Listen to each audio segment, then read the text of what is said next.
everyone. I'm Rebecca Weber. This is your AMAC podcast, Better for America, and I'm thrilled to have with us today AMAC's national spokesman, Bobby Charles.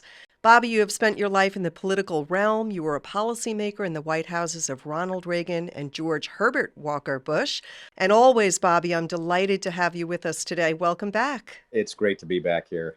Cold outside, but warm hearts inside. So I wanted to focus today on how we make our government accountable, because you've done that, and we obviously need that right now. So I wanted to start with President Joe Biden and the highly classified documents that were found in Biden's office closet, in his home garage, and then those also allegedly mishandled by others. How is the Biden case different, Bobby, and can we ever expect to see accountability from Joe Biden or his son? What a great question. And actually, this is very important because, Rebecca, a lot of people look at this thing and they're listening to the media, and the media wants to blur the picture. You know, they want it to all sound like it's the same thing. It's not the same thing. The documents that were found initially in the Chinese underwritten office space in Washington, D.C., that was maintained by Joe Biden were TSSCI documents. We know they relate to foreign countries. We know, even though we don't know how many there were for sure, because apparently the FBI went in before the election, but after the Biden people decided that they were going to reveal that they had found these documents. And these documents are of a kind that we always know gets put into a safe. I mean, this is really a remarkable turn of events, and it points to my view. It points to really a much more robust criminal investigation. It points to criminal felonies, and I think what we have to look at is why.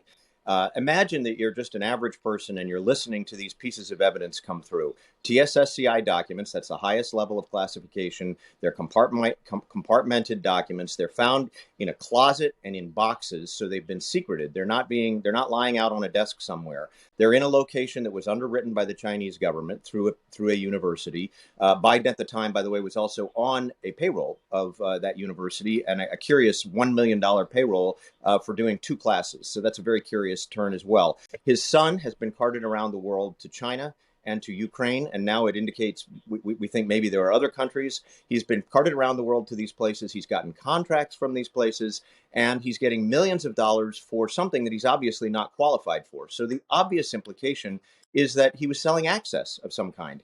Access to what? To the big man, as they say on the computer? Or is it access to documents? It turns out that he's paying his father $50,000 a month to have access to the home that these documents were located in the garage of.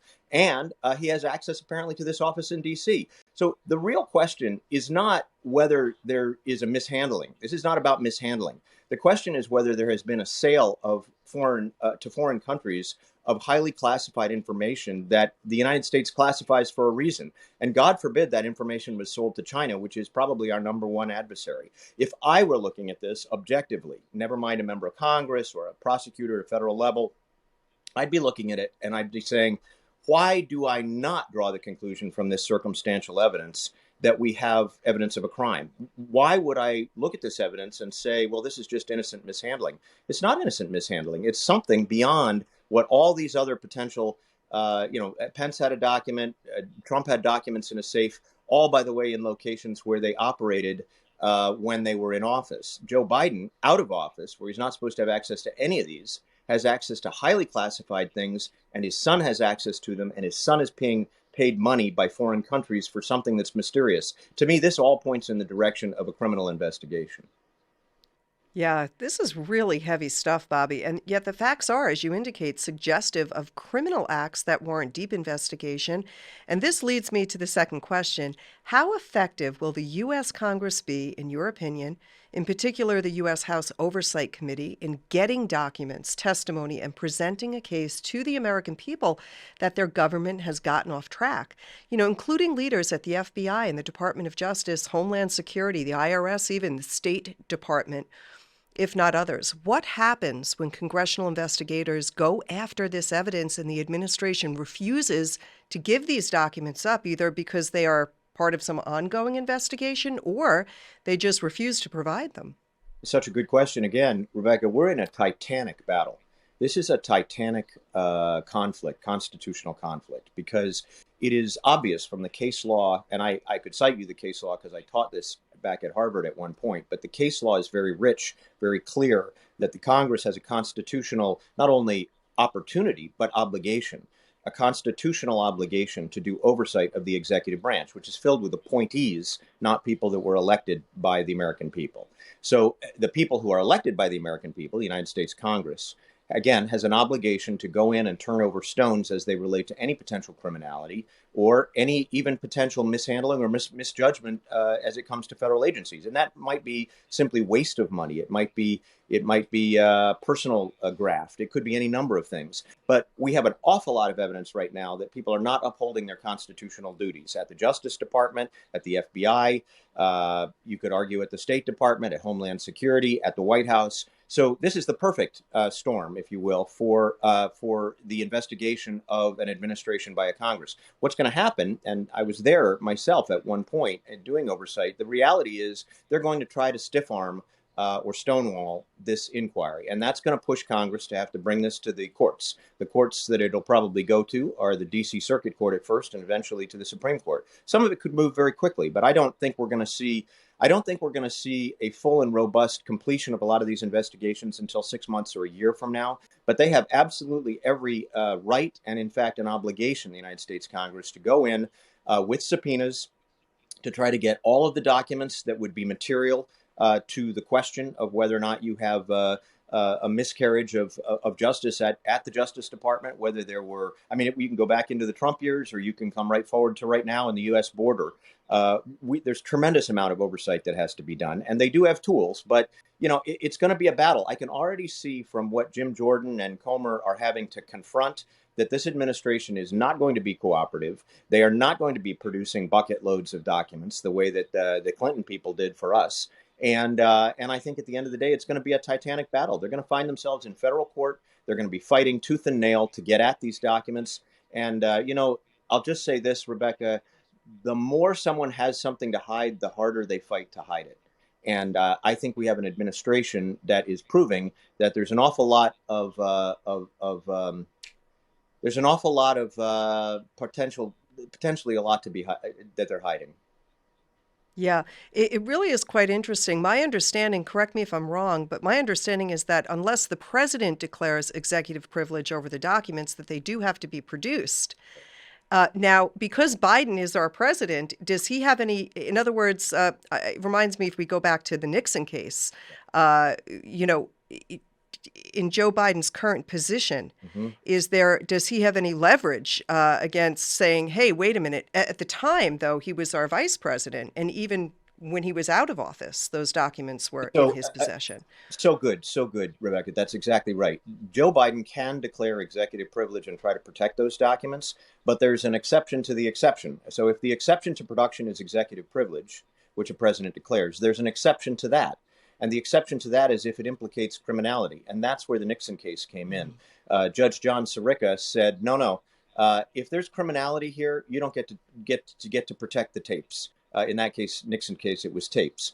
You don't get to protect those tapes because they implicate you in criminality, which in your case ends up either being impeachment or resignation.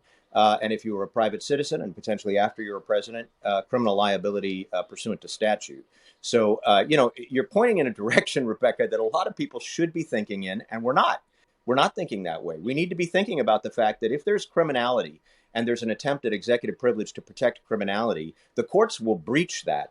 And they will require that those documents be produced. And if what's being produced implicates Joe Biden as the president or vice president previously in criminal activity, I wouldn't be at all surprised to see him consider resignation. Wow.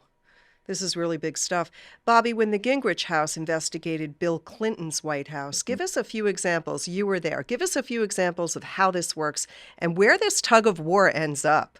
Really? But let me just skip a stone across the water when it comes to answering that question, Rebecca. We did a lot of investigations. We started out with an investigation of what they call the drug czar under Clinton. He had been flat on his heels, hadn't been doing anything to solve what we thought at that time was a drug crisis because 8,000 people were dying of overdoses every year. Of course, last year, With Biden, we had 105,000 overdoses, so that's a pretty significant upturn. But in any event, we got a resignation there. We got a new person that would work with the Republicans on that issue. It was Barry McCaffrey, a general, four-star general. I don't think we're going to get that now, but in any event, we were aggressive in that. We would then got aggressive on the FBI and the ATF with the Waco investigation, and we ended up getting there after a year of hearings and depositions, more than 100 witnesses, more than 13 days at 12 hours a day on C-SPAN, which is probably where Jim Jordan and Comer are going right now.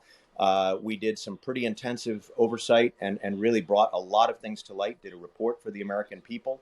And we did criminal referrals to the Justice Department.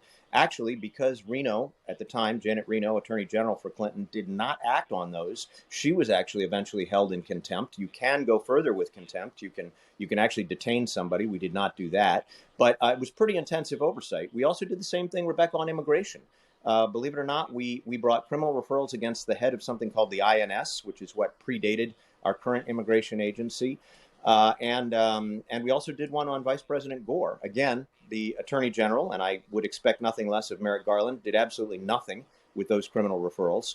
But the Republicans really brought to light a lot of what was happening in the government that is supposed to be working for the American people. And by 2000, by the year 2000, people were pretty disgusted by what they were seeing. And there had been an impeachment of Clinton, and people felt there was no accountability. But the Republicans had shined that bright light on these issues, and so 2000 turned a different direction. That's right. And that's what we've got to do today. I mean, these appointments are so important. These committees and the congressional Yeah. investigators, they do really have their hands full and a lot of work cut out for them. I want to thank you so much for your time today. It's always a pleasure to have you. I look forward to having you back with me in a few weeks. There's so much to talk about, so much to unpack, and much more ahead. We'll be keeping our eye on all of that. Thank you again, Bobby, for joining me. Thank you.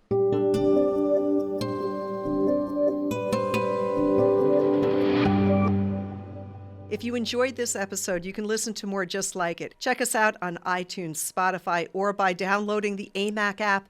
Don't forget to follow us on social media.